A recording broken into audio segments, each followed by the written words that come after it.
scroll ka sa Facebook. Sabay ayun, makikita mo, Katniel to the left, Katniel to the right, point to the east, and point to the west. Siguro maganda din na magbigay tayo ng isang maiksing pahayag na hindi ko alam kung makirelate sa feelings ng mga Katniel fans. Let us all welcome the master of the show, Mr. Tupa! Alam niyo mga katupat na Katniel fans, katropan-tupad ko dyan, Katniel fans. Kabubukas ko lang ng Facebook. Yun ang bumungad sa akin. Di kinig ko naman. Nakasosyo ba? Diba sikat na sikat yung breakup nila, no? Talagang trending. Tinatawagan ko po yung asawa ko, si Wenalyn. Subukan kaya din natin mag-break, baka mag-trending din. Anyway, hiwalay na din po kami niyan. Hiwalay na kami ng lugar. Sa Pilipinas siya, ako dito sa Buhanginan, sa Desierto. Nagpapaputi, siya nagpapapayat. At anyway, alam niyo yung mga Katniel fans natin, ano? Mga fanatic ng Katniel. Hayaan nyo na sila. Mag-move on na kayo. Wala na kayong magagawa dun. Desisyon nila sa buhay nila. Yun kayo naman, no? Para lang yan si Superman, si Batman biglang nag-aaway. Ayun, wala din akong pake kasi hindi ko naman alam yun.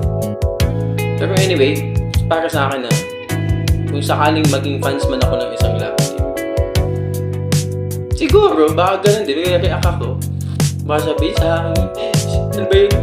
Sa tinagal-tagal ng panahon, sinuportahan ko kayo. Tapos mo ganyan. Siguro.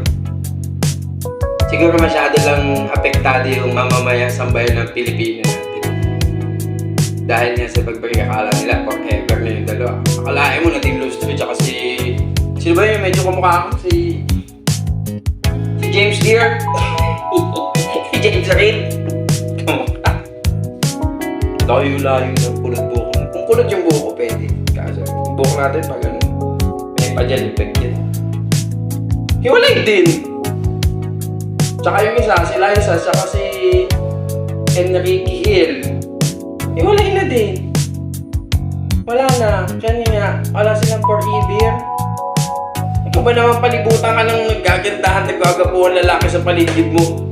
Eh kung talagang medyo mahina ka sa tentasyon, eh bilang tao naman talaga, may ganong time na mahina tayo sa temptation. Pero dapat yun, no? Kung talagang siya na.